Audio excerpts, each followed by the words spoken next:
그래서 그 경기 선행 지표들이 어떻게 나올지 그거를 예측하고 가야 그래야 이제 반도체 주가를 맞출 수가 있거든요. 지금 이렇게 주가가 좀 빠진 게 경기 선행 지표가 한 6개월 전에 이미 예고를 했던 것이군요. 근데 실적이라든지 반도체 가격이 당장 어떻게 될 거냐 그걸 보고 투자하지 마시고 이 경기 선행 지표들이 어떤 방향으로 갈 거냐를 맞추셔야 되는 거예요. 저는 현재는 그 하이투자증권에서 반도체 산업을 담당하고 있는 애널리스트고요. 처음 이제 직장은 SK 하이닉스의 전신인 현대전자. 네. 그때부터 이제 그 기술 마케팅이라는 부서에서 처음 일을 시작을 했고요. 그 다음에 현대전자하고 이제 LG 반도체랑 사실 그때 양사가 거의 망했을 때예요. 그래서 정부가 강제로 합병시키고 이제 돈을 투입을 해서 살려냈는데 그 작업하다가 이제 증권사 쪽으로 와서 지금 애널리스트 반도체 산업 담당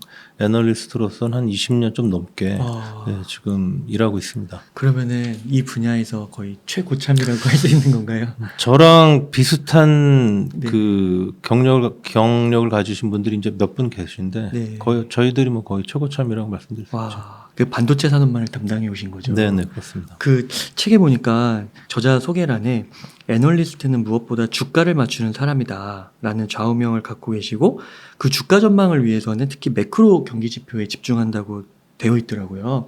이게 좀 어떤 의미인가요? 사실은 반도체 주식 투자하실 때 굉장히 이제 당혹스러우실 때가 많아요. 네. 왜냐하면은 뭐 삼성전자나 하이닉스가 실적이 뭐 시장 예상치를 엄청 상하게 잘 나왔다 하더라도 그날 막상 보면 또 주가는 빠지고 네. 그다음에 반도체 가격이 뭐 계속 오를 거다.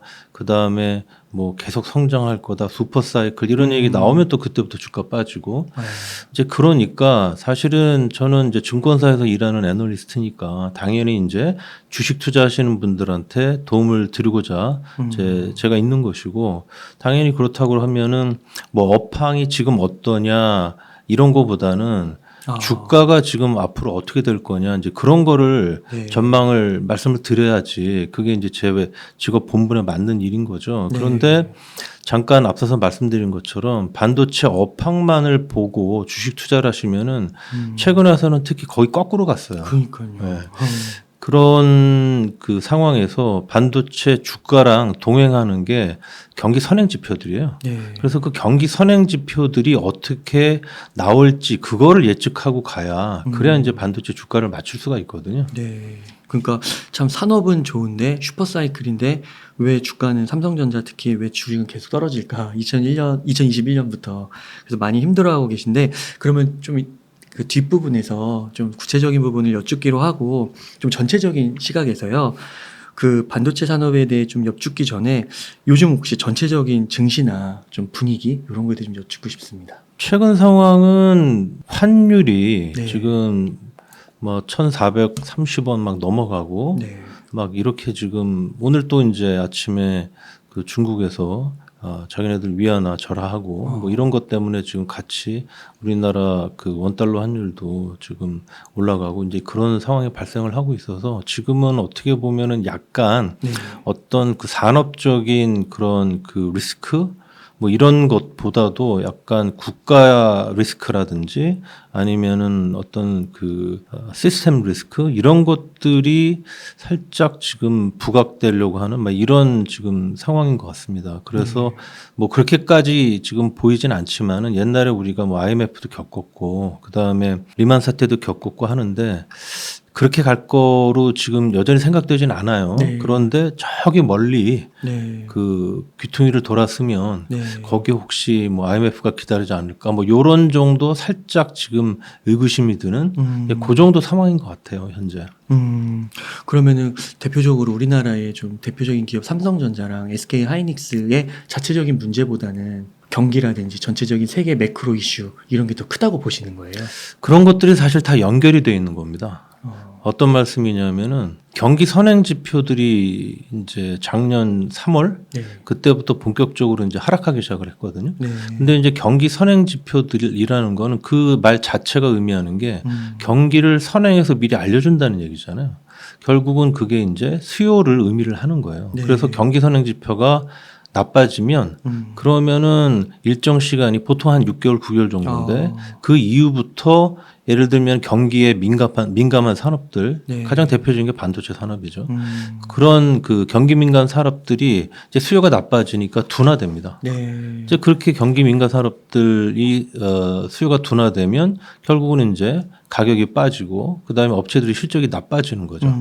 그래서 아까 잠깐 말씀드린 것처럼 작년 3월부터 전 세계 유동성 전년 동기 대비 증감률 네. 라는 지표가 이제 하락하기 시작을 했고 그다음에 작년 2분기 들어서서 미국의 ISM 제조업 지수가 하락하기 시작을 했고 네. 근데 이런 것들이 그때 이제 이미 향후의 경기와 또 반도체 업황과 반도체 업체들의 실적을 미리 예고해주고 있었던 거죠. 네. 자, 그래서 실제로 작년 4분기부터 반도체 가격이 빠지기 시작을 했어요. 그러니까 이제 3월 2분기 초부터 경기 선행 지표들이 빠지고 그 이후 한 6개월 정도 지나서 4분기부터 이제 디램 가격이 조금씩 하락하기 시작을 하고 네. 이제 그것들이 쌓이면서 지금 올해 3분기 들어오면서부터 반도체 업체들의 실적이 급락하고 이런 것들이 사실은 다 연결되어 있는 겁니다. 자, 그렇게 경기 선행 지표들이 하락을 한다 하면 앞으로 어떤 일들이 일어날 것이 뻔하다 하면 그러면 주가는 아무리 먼 미래에 일어날 일이라도 하더라도 그게 나타날 것이 확실하면 지금 당장 반영하는 것이 주가잖아요. 그러니까 경기 선행 지표가 빠지면 주가는 바로 아무리 지금 현재 상황은 좋다 하더라도 빠질 수밖에 없는 거예요. 그러니까 지금 이렇게 주가가 좀 빠진 게 경기 선행 지표가 한 6개월 전에 이미 예고를 했던 것이군요. 네, 작년 3월부터 이미 예고를 했죠. 그리고 경기 선행 지표의 대표적으로는 그 유동성 증감률하고 미국 ISM 제조업 지수 이런 게 네. 들어가는데 그걸로 맞습니다. 확인이 가능했던 거고. 그걸 한번 그림으로 보여드릴까요? 네. 네. 삼성전자 주가를 여기 보시면은 맨 아랫부분에 그려놨죠. 그리고 맨 위에 보시면 1기가빗 기준 ASP라는 그런 그 선이 있는데 이게 뭐냐면 D램 가격입니다. 네. 그 바로 아래는 메모리 반도체 시장 규모, 즉 이거는 메모리 반도체 업황이죠. 자, 이 두 가지는 뭐냐면 이 두 가지에 따라서 삼성전자 실적이 결정되죠. 그러니까 이거를 우리가 업황 요인, 즉 주당 가치 요인이라고 이렇게 말씀을 드릴게요. 그 다음에 가운데 보시면은 글로벌 유동성 전년 동기 대비 증감률이라는 경기 선행 지표가 있고 바로 아래 미국 ISM 제조업 지수라는 경기 선행 지표를 제가 또 그려놨습니다. 네. 이 두 가지는 경기 선행 지표고 경기 선행 지표에는 뭐에 영향을 주냐면 어떤 주식의 밸류에이션 배수에 영향을 주는 거예요. 자, 주가라고 하면 어떤 주식이라든지 주당 가치, 즉 우리가 이제 EPS나 BPS라고 알고 있는 그런 주당 가치에다가 퍼나 PBR 같은 밸류에이션 배수를 곱해서 나오는 게 주가죠. 맞아요. 그래서 삼성전자가 올해 예를 들면 BPS가 7만 원인데 적정한 배수가 한 배다 PBR 그러면 이제 주가는 7만 원이 되는 거예요. 네. 자, 그런 상황에서 한번 그 2018년 이후부터 삼성전자 주가랑 이 위에 있는 주당 가치 요인들이 서로 어떻게 방향성이 일치하는지 아니면 서로 반대로 가는지 한번 보십시오. 일치하네요. 2018년 이후로 네. 반대로 가고 있는데요. 여기서는 주가가 내리는데 네. 여기는 반도체 가격이 올라가고 메모리 반도체 업황 올라가고 여기는 주가 오르는데 오히려 위에 있는 이런 주당 가치 요인들은 하락하고요. 여기 오를 때 내리고 여기 내릴 때 오르잖아요. 네. 그러니까 2018년 이후로는 거꾸로 가고 있는 거예요. 그러니까 다음 분기에 예를 들면 삼성전자가 실적이 좋게 나올 거라더라 또는 반도체 가격이 계속 오를 거라더라 이제 그거를 보시고 투자를 하셨으면 그러면 거꾸로 간 거죠. 자, 근데 반대로 여기 이제 밸류에이션 배수 요인들 경기 선행 지표들 보시면 이 경기 선행 지표들은 2018년 이후나 이전이나 주가랑 방향성이 어떤지 한번 보십시오. 똑같죠? 네. 오를 때 오르고 내릴 때 내리고 네. 오를 때 오르고 오를 때 또 오르고 내릴 때 내리잖아요. 네.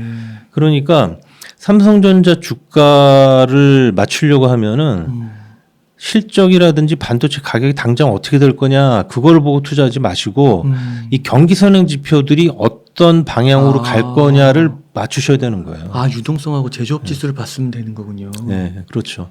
네. 자, 그런데 왜 그러면 이렇게 이런 경기 선행 지표들이랑 반도체 주가가 동행을 할까? 그걸 한번 이유를 제가 설명을 드리면은 네. 여기 제가 그림 3개를 여기 보여드리는데 맨 왼쪽에는 메모리 반도체 업황과 글로벌 유동성 증감률을 비교해놨고요. 가운데는 메모리 반도체 업황과 미국 ISM 제조업 지수, 그다음에 오른쪽 그림에는 메모리 반도체 업황과 중국의 신용 자극 지수, 크레딧 임펄스 지수를 비교를 해놨습니다. 네. 여기 보시면 한눈에 보셔도 이 경기 선행 지표들과 메모리 반도체 업황이 굉장히 똑같이 가는 걸 보실 수 있죠. 변곡점도 거의 뭐 일치하고. 네. 자, 근데 여기서 주의하실 점은 제가 메모리 반도체 업황을 왼쪽으로 6개월을 당겨 놓은 겁니다. 이제 그 얘기는 즉슨 이런 경기 선행 지표들이 6개월 또는 9개월 정도 반도체 업황을 미리 알려주고 있다는 얘기예요. 그렇구나. 왜냐하면은 아까도 말씀드렸지만 수요를 미리 얘기해 주니까. 그러니까 경기 선행 지표가 나오면 그 이후에 한 6개월, 9개월 지나면 경기 선행 지표의 방향대로 반도체 업황이 따라서 움직인다는 얘기입니다. 자, 그러니까 당연히 주가는 앞으로 경기 선행 지표가 이렇게 나왔을 때 나중에 업황과 업체 실적이 이렇게 변할 게 뻔하기 때문에 바로바로 주가가 그걸 반영할 수밖에 없다는 거예요. 네. 그래서 이제 아까 제가 작년 3월 말씀을 드렸는데, 자, 예를 들면 이런 거예요. 자, 2019년 반도체 업황이 굉장히 안 좋았던 시기예요. 2019년 역사적으로 그렇습니다. 지금 올해 하반기부터 내년이 2019년에 비견될 정도로 지금 업황이 안 좋을 것 같은데, 네. 2019년에는 DRAM 가격이 49%나 빠졌고요. 하이닉스가 2018년에 영업이익을 20조 원을 냈는데 네. 19년에는 2조 7천억으로 완전 급감을 해버렸어요. 엄청 나쁜 해였습니다. 네. 자, 그런데 제가 여기 왼쪽 그림 26을 보여드리고 있는데 여기서 보시면은 2019년 업황과 실적이 엄청 안 좋았음에도 불구하고 보시는 것처럼 삼성전자와 하이닉스의 밸류에이션 베이스는 올라가는 그런 모습을 보였잖아요. 2019년 이후로. 네, 2019년 초부터 주가가 올랐거든요. 그렇게 안 좋은데도. 네. 그 왜 그랬을까? 보시면은 전 세계 유동성 전년 동기 대비 증감률이 그때부터 올랐거든요. 네. 그러니까 앞으로 이제 경기가 좋아지겠구나, 수요가 좋아지겠구나, 반도체 업황이 좋아지겠구나, 실적이 좋아지겠구나. 그러면서 그때부터 밸류에이션 베이스가 오르면서 반도체 주가가 그때부터 오른 거예요. 네. 자, 근데 반대로 이제 3월은 작년 3월 같은 경우는 굉장히 이제 반도체 그 가격과 그 다음에 실적이 굉장히 좋았던 시기인데 그런데도 그때부터 왜 주가가 내렸냐 하면은 여기 그림에도 나타나지만은 작년 3월부터 글로벌 유동성 증감률이 하락하기 시작했기 때문이거든요. 그러니까 이런 관계가 있는 겁니다. 그래서 제가 경기 선행 지표를 예측을 해야 네. 그래야 반도체 주가를 맞출 수 있다라는 말씀을 제가 드리는 겁니다. 아, 그렇군요. 그럼 이게 경기 선행 지표 중에서 유동성 증감률하고 미국 ISM 제조업 지수 이것만 좀 미리 파악했어도 왜 이렇게 삼성전자가 그 역대 뭐 영업이익이 최고라고 하는데도 왜 이렇게 주가는 빠질까 이런 것들을 이해할 수가 있었던 거군요. 그렇죠. 괜히 욕하고 막 이러는 게 아니라 네. 그러면은 그 중요한 거는 현재 시점일 것 같은데요. 네. 현재 시점에서 이제 진짜 이제 5만 전자가 됐고 그다음 많은 분들이 4만 전자를 막 얘기하시고 요즘에는 삼성전자 컨텐츠 올리고 이러면은 댓글에 악플도 많이 달리거든요. 네. 앞으로는 좀 어떤 걸 좀 예상하세요? 저는 그래서 이러한 경기 선행 지표들이 이제 네. 작년 3월부터 하락하는 그런 상황이었기 때문에 작년 한 4월 이후로는 주가가 오르면 이제 오히려 좀 비중 축소하시라 이제 그런 말씀을 드려왔는데 네. 저는 지금 현재 상황에서는 이제는 주가가 내리면은 조금 길게 네. 그 투자 기간을 가져가시는 투자가시라면은 이제는 조금씩 주가 내릴 때는 모아두실 필요가 있다. 그렇게 말씀을 드립니다. 지금 현재로. 그 정도로 많이 내려온 거예요. 뭐 그렇습니다. 그리고 저는 내년 1분기 중에 네. 아까 말씀드린 그런 중요한 경기 선행 지표들이 돌아설 가능성이 높다고 생각을 해요. 그 책에 보니까 그 가격이 많이 떨어졌을 때 낙폭이 클 때 업황이 회복되는 거를 미리 볼 수 있다, 예견할 수 있다. 그게 맞는 건가요? 물론 이제 가격이 떨어지는 정도가 얼마나 빠지냐, 네. 뭐 그에 따라 이제 그 여러 가지 이제 답이 나올 수 있겠지만은 결국은 그 얘기는 무슨 말씀이냐면은 반도체 산업이 사이클 산업이기 때문에 그런 거예요. 네. 그러니까 반도체 산업이라는 건 계속 좋을 수도 없고 또 계속 나쁠 수도 없는 거거든요. 네. 그러니까 이제 반도체 가격이 떨어진다는 얘기는 업황이 나쁘다는 얘기고 반도체 가격이 계속해서 떨어질 때 당연히 고객들은 반도체를 사고 싶어 하지 않겠죠. 그 이전에 또 반도체 가격이 왜 떨어지냐면은 고객들이 과잉 재고를 많이 갖고 있기 때문에 반도체 업체들로부터 반도체를 안 사가서 네. 그래서 이제 반도체 가격이 빠지는 거예요. 그게 지금 현재 모습이죠. 음. 자, 그런 식으로 해서 이제 고객들이 필요한 것보다도 덜 사가니까 왜냐하면 자기 재고를 줄여야 되지 않습니까? 그러면은 반도체 가격은 당연히 고객들이 안 사가니까 빠지겠죠. 네. 자, 그런 과정을 한동안 거치고 나면 이제는 반도체 고객들의 재고가 다. 일정 기간이 지나게 나면 그럼 다시 정상 수준 이하로 내려가는 국면이 옵니다. 네. 물론 그때까지는 반도체 업체들의 재고는 계속해서 늘죠. 네. 자, 그런 상황에서 이제 반도체 고객들이 재고가 이제 많이 줄었다 그러면 이제 고객들은 어떻게 해야 되겠습니까? 다시 이제 재고를 쌓아야 되잖아요. 네. 그러면 그때부터는 지금까지와는 달리 필요한 것보다 더 많이 사가게 됩니다. 네. 그러면서 이제 수요가 증가하고 반도체 가격이 오르면서 업황이 회복되는 거예요. 그러니까 아까 말씀하신 가격이 많이 빠지면 빠질수록 결국은 이제 호황이 멀지 않았다라는 네. 말이 바로 그러한 그 반도체 산업의 그 특성, 사이클 산업이라는 이제 그걸 의미하는 거죠. 아, 그렇구나. 그러면은 이게 사이클 산업인데 삼성전자 주가는 결국 역사적으로 봤을 때는 우상향을 했다고 하잖아요. 그럼 이게 사이클하고 우상향하고 같이 결합되어 있는 거라고. 그렇죠. 네. 아. 주가가 이제 장기적으로 예를 들어서 뭐 한 20년 보면 당연히 20년 전 주가보다 지금 주가가 훨씬 높죠. 네. 그러나 그 중간중간들을 보면 대략 약 한 2년 정도 그런 사이클로 주가가 한 2년 올랐다가 그 다음에 또 한 1년에서 2년 정도 또 내렸다가 물론 오른 만큼 내리진 않죠. 그거보다 네. 좀 덜 내리죠. 아. 그러다가 이제 또 주가가 또 한 2년 오르고 그 다음에 또 주가가 한 40%, 50% 정도 또 한 1년, 2년간에 걸쳐 빠지고 이런 식으로 이제 가니까 장기적으로 보면은 사이클은 있지만 주가는 20년 전보다는 당연히 높은 상태에 가 있는 거죠. 그러면은 미국의 좀 빅테크랑 비교를 했을 때 특히 이제 뭐 애플이랑은 좀 비교를 했을 때요. 같이 휴대폰을 만드니까 애플은 그런 그 진폭이 좀 작은 건가요? 그거는 이제 삼성전자가 영위하고 있는 그런 네. 사업 부분에 애플이 지금 만들고 있는 스마트폰뿐만 아니라 뭐 디스플레이라든지 또는 반도체 같은 그런 굉장히 그 사이클의 진폭이 큰 그런 사업 부분이 있기 때문에 그런 거죠. 그러니까 이게 같이 우상향인데 그 사업 품목이 다르니까 삼성은 이렇게 사이클을 좀 크게 그리면서 가는 거고 애플은 그냥 이렇게 우상향을. 물론 애플도 이제 사이클이 있긴 한데 네. 그런데 이제 애플의 그 올랐다 내렸다 하는 그런 그 특히 내릴 때 진폭이 조금 이제 덜한 것이고 그거는 그 삼성전자가 메모리 반도체 그다음에 디스플레이 같은 그런 굉장히 사이클의 진폭이 큰 사업 부분을 갖고 있는 그런 이유도 있고 또 하나는 스마트폰 부분에서의 그 경쟁력이 있어서 이제 애플이 삼성전자보다 훨씬 압도적인 경쟁을 갖고 있다 보니까 그러니까 또 이제 애플한테서 높은 밸류에이션 배수가 지속적으로 적용이 되는 면도 있는 거죠. 자, 여기서 제가 그 조금 더 이제 반도체 부분뿐만 아니라 그 모든 주식에 적용될 수 있는 그런 얘기를 좀 드리면 아까도 제가 주가에는 모든 주식에는 네. 결국은 주가에는 그 주당 가치와 밸류에이션 배수의 네. 곱으로 결정된다고 말씀을 드렸는데 네. 자 근데 이제 그 밸류에이션 배수가 사실은 그 주당 가치 변동폭보다 훨씬 크거든요. 주로 반도체 같은 경우는 EPS 주당 순이익 그 가지고 우리가 주가 전망을 하질 않아요. 퍼로 안 본다는 얘기입니다. 왜냐하면 퍼 같은 경우는 어떤 때는 뭐 두세 배고 어떤 때는 막 수백 배잖아요. 네. 그러니까 어떤 일정한 구간을 그리고 있질 않아요. 네. 진폭이 너무 크고 그다음에 EPS라는 거는 만약에 적자를 내면 EPS가 그 마이너스로 나오잖아요. 네. 주가는 마이너스 수는 없잖아요. 네. 그러니까 그렇게 굉장히 그 업황의 진폭이 크고 실적의 진폭이 큰 그런 그 주식에 대해서 평가를 할 때는 전망을 할 때는 펄을 사용하지 않습니다.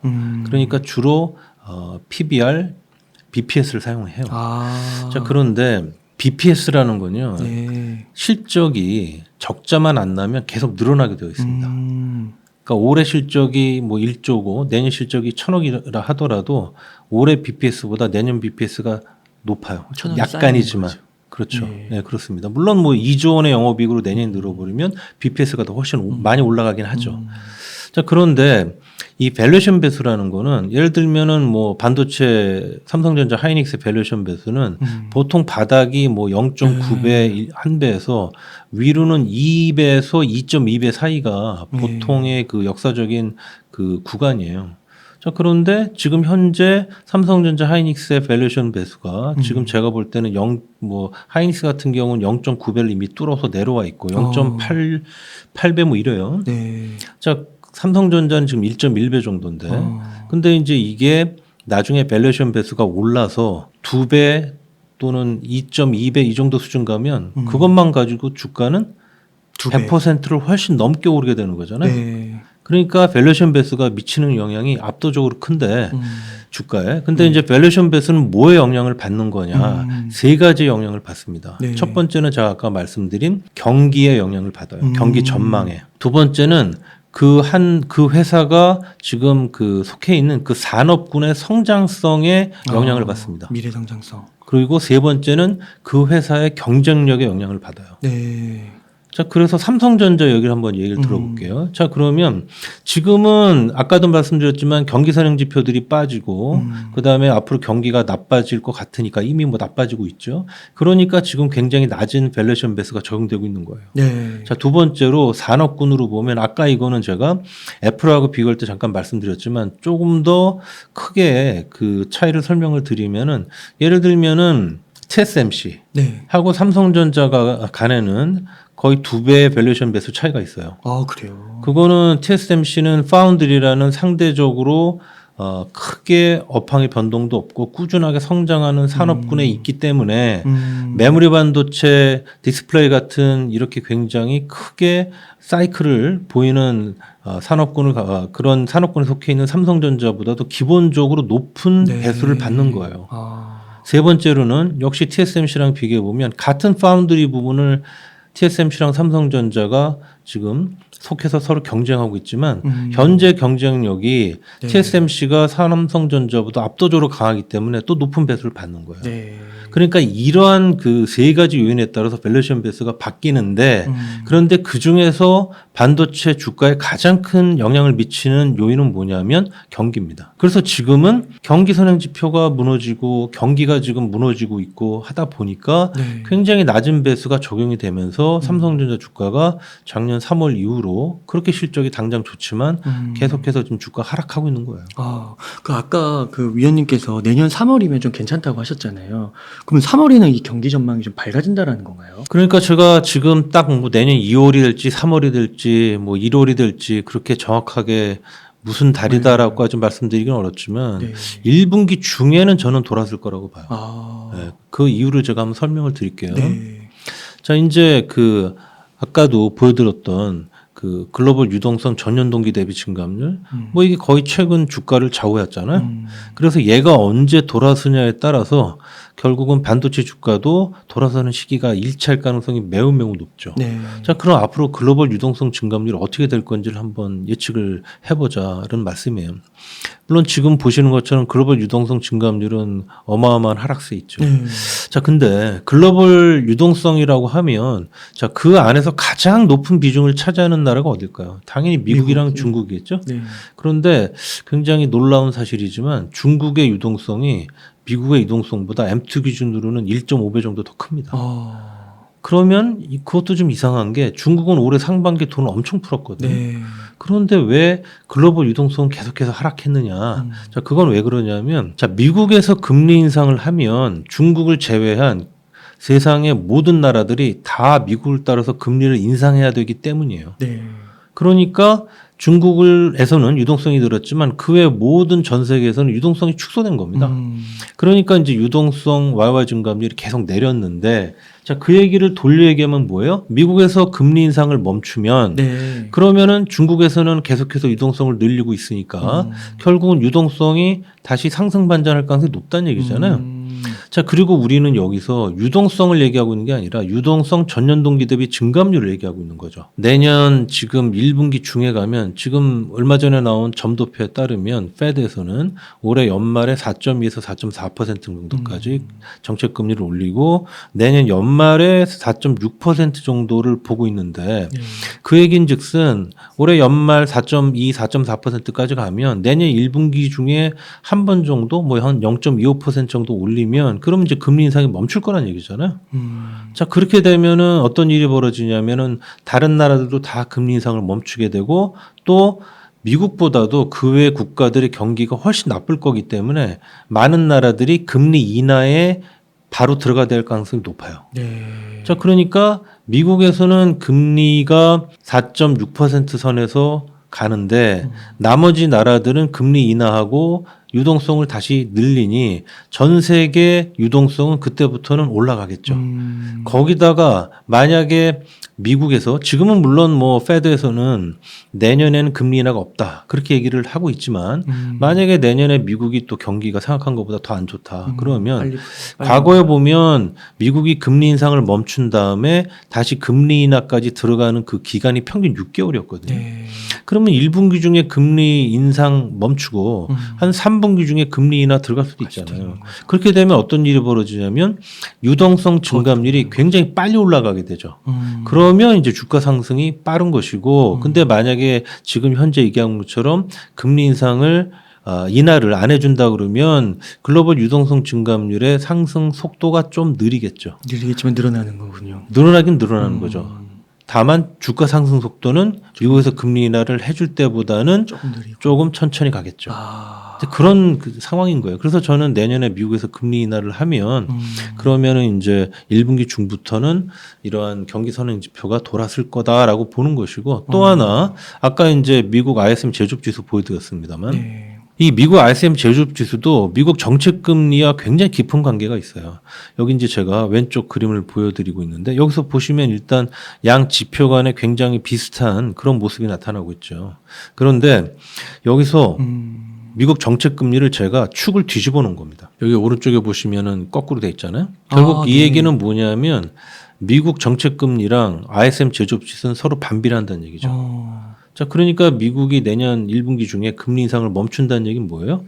미국 ISM 제조업 지수도 더 이상은 안 빠진다는 얘기잖아요. 좋아진다는 거고. 자, 그런데 여기 보시면 미국 ISM 제조업 지수랑 선진국 경기를 미리 알려주는 OECD 경기 선행 지수 간에는 이렇게 똑같은 동행 관계가 있어요.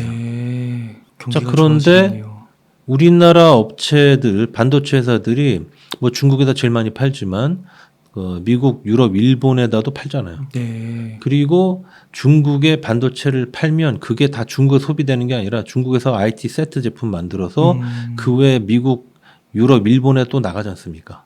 자, 그렇기 때문에 여기 보시는 것처럼 삼성전자 하이닉스의 밸류에이션 배수는 그 OECD 경기 선행 지수랑 그림이 똑같을 수밖에 없고 ISM 제조업 지수는 아까 보신 것처럼 OECD 경기 선행 지수랑 똑같기 때문에 당연히 ISM 제조업 지수랑 삼성전자 하이닉스의 밸류에이션 배수는 여기 보시는 것처럼 그림이 거의 같을 수밖에 없는 거예요. 자, 그러니까 이제 미국에서 정책 금리를 인상을 멈추면 ISM 제조업 지수는 더 이상 하락하지 않을 것이고 그 외 다른 나라들 OECD 국가들이 금리를 인하하면 OECD 경기 선행 지수는 올라갈 것이고 그러면 미국 ISM 제조업 지수, 우리나라 반도체 업체들의 밸류에이션 베이스도 같이 올라가겠죠. 그래서 그때부터 저는 주가가 밸류에이션 베이스의 상승에 따라서 추세적으로 올라갈 거다라고 말씀을 드리는 거예요. 야, 이 경기 선행 지수가 정말 그 삼성전자와 SK 하이닉스의 주가 추이를 알아보는 데 있어서 굉장히 키 팩터네요. 그렇죠. 이거를 진작에 알았으면은 1년 6개월 정도 이렇게 마음고생 안 해도 됐을 텐데 그때 96,000원에서 15만 전자 막 간다고 10만 전자 15만 전자 간다고 슈퍼사이클이라고 해가지고 그때 많이 사서 물리셔가지고 아 그렇군요.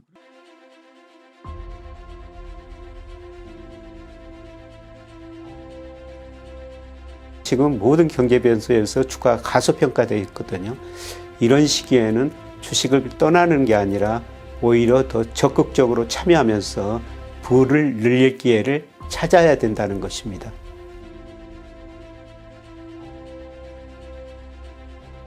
내가 돈을 벌기도 쉽지만 어떻게 지켜야 되지?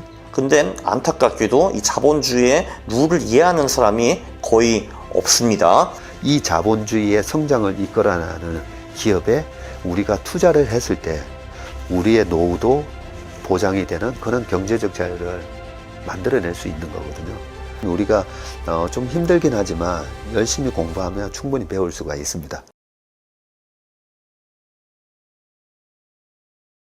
네, 좋은 기회가 오고 있습니다. 네, 그러나 준비가 돼 있어야 되죠. 네, 그러려면 그만큼 공부를 해야 됩니다. 큰 위기가 오면 이 또 위기를 극복하기 위해서 새로운 신성장 산업이 떠오르게 됩니다. 자, 이번 위기는 신성장 산업이 향후 10년의 흐름을 끌고 갈 건지 지금 열심히 여러분들이 공부를 하셔야 된다는 거죠. 그러고 버텨서 결국 성과를 내면 그게 자산이 된다는 거죠. 나만의 원칙과 룰이 있어야 됩니다. 네, 거시경제 흐름뿐만 아니라 미시경제, 심지어는 그 기업 분석까지 하셔야 됩니다.